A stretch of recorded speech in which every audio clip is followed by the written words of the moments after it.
Hello guys, આજે હું મારા મમ્મી સાથે ફ્લાઇટની સફર કરવાનો છું. મારી મમ્મી પહેલી વાર ફ્લાઇટમાં બેસે છે. એ રોજ મને એમ કહેતી કે મને કોણ પ્લેનમાં બેસાડશે, હું ચિંતા ના કર, આપણે એક દિવસ તને બેસાડીશ, ટેન્શન ના લે. અને આજે એક દિવસ આવી ગયો છે. તો ખરેખર મારી મમ્મી બહુ જ ખુશ છે અને એને જોઈને હું બહુ ખુશ છું. Thank you so much Dwarkadhish કે તે મને આટલો સરસ મોકો આપ્યો.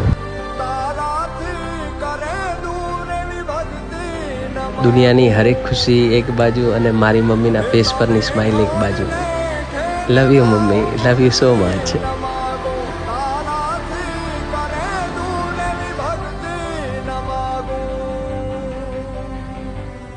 સુકામાં સુવાડે વિને પોડી પોતે